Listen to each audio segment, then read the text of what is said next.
ভালো কাজ করতে হলে লাখ টাকা খরচ করতে হবে এমনটা কিন্তু নয়। হ্যালো এভরিওয়ান, আসসালামু আলাইকুম। সবাই কেমন আছেন? আমার ভিডিওটি আপনারা যেখান থেকে দেখছেন আশা করি আপনারা সবাই ভালো আছেন এবং সুস্থ আছেন। আপনাদের দোয়ায় এবং আল্লাহর অশেষ রহমতে আমরাও সবাই ভালো আছি এবং সুস্থ আছি। আর ভালো আছি বলে নতুন একটি ভিডিও নিয়ে আপনাদের মাঝে চলে এলাম। আশা করি ভিডিওটি আপনাদের ভালো লাগবে। আজকের ভিডিওটি যদিও আমি বড় রাখি নাই, তাই আশা করি ভিডিওটির ফার্স্ট থেকে লাস্ট পর্যন্ত আমার সঙ্গেই থাকবেন। তো এই যে দেখেন সকাল সকাল আমি চুলাগুলো ক্লিন করে নিচ্ছি। আর ক্লিন করার একটাই কারণ, ইফতার মানে রমজান মাস বলে কথা, ভাজা পোড়া এটা ওটা রান্না বান্না করা হয়। দেখা যাচ্ছে তেলগুলো সম্পূর্ণ মানে টাইলস বলেন সাইড সুইড, চুলা পার নিচে এমনকি শরীরেও ছিটে পড়ে। তো কিছু করার নেই, রমজান মাস ভাজা পোড়া না থাকলে তো চলে না। আর প্রতিদিন তো আমাদের ক্লিন করতে হয়। আর ক্লিন করলে কি তারপরেও আবার যেমন তেমনই হয়ে যায়। তাই আর কি আমি চুলাগুলো সুন্দর করে কিন্তু ক্লিন করে নিলাম। চুলাগুলো যদিও পুরাতন, তারপরে চেষ্টা করি একটু চাকচিক্য রাখার জন্য। আর এদিক দিয়ে ছেলেটা প্রাইভেট থেকে এসে বলছিল, আম্মু আমি সেলুনে যাব আমার চুলগুলা কাটার জন্য। তো বললাম ঠিক আছে চলো যাই। তো এই তো সেলুনে কিন্তু আমি সরাসরি চলে আসছি, এসে আমি ভিডিওটি অন করছিলাম।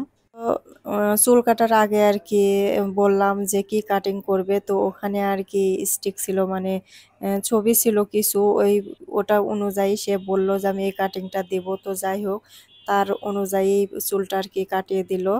তো মোটামুটি এখন আমাদের যেমন তেমন তার পছন্দ হলেই হয়। আর এদিক দিয়ে দেখেন সেই সুন্দর চুলাগুলো, মানে এত সুন্দর করে ক্লিন করে করছিলাম, সেই চুলার কি অবস্থা। এই ভিডিওটি আসলে ছিল রাতের বেলা। এখন আমি চুলাতে যে দুধ দিয়েছি এক পাতিলে।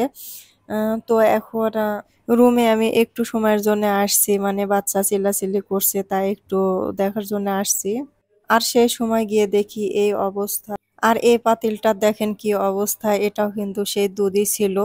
এবারে দুধটা কেন জানি এমন হলো বুঝলাম না। ২ লিটার দুধ চাচা সেদিন দিয়ে গেছে। তো আমি একটু বাইরে রাখছিলাম, রেখে আর কি নরমালে রাখছি। রেখে পরে দুধ জাল দিতে গেছি। এখন দেখি দুধটা আর কি ছোকরা ছোকরা হয়ে গেল।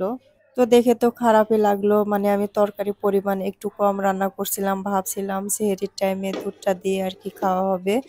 আর যেটুকু আছে সে তরকারি দিয়ে খাওয়া হবে। তো দেখি এই অবস্থা, তো আর কি বলবো।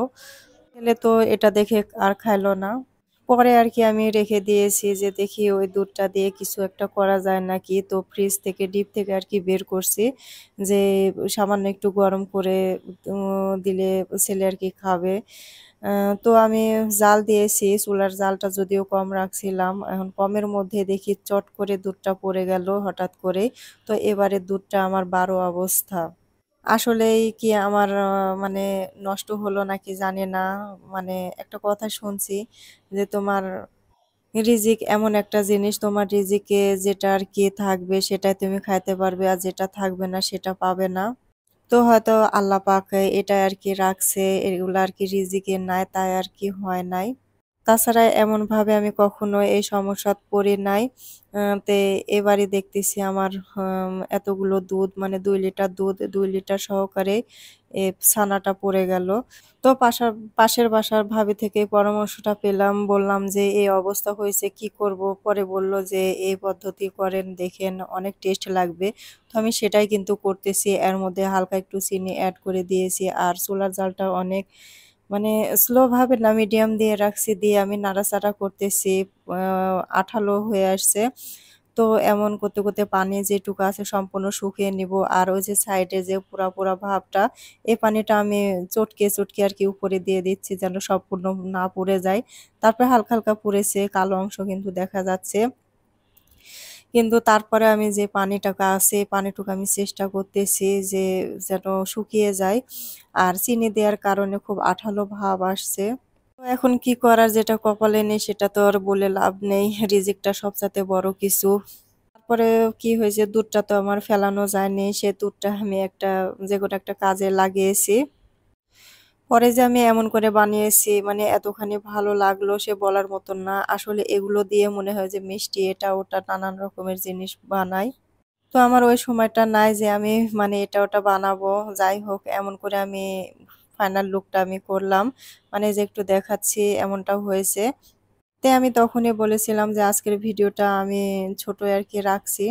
এই পর্যন্ত আমার ভিডিওটির সঙ্গে যে আপু ভাইয়ারা আছেন প্লিজ একটা লাইক দিয়ে দিবেন। আর নতুনরা অবশ্যই একটা সাবস্ক্রাইব করে রাখবেন। তাছাড়া ভিডিওটি কেমন লাগলো কমেন্ট বক্সে অবশ্যই আমাকে জানাতে ভুলবেন না। আর আজকের মতো আমি এখানে বিদায় নিচ্ছি। সবাই ভালো থাকবেন। আল্লাহ হাফেজ।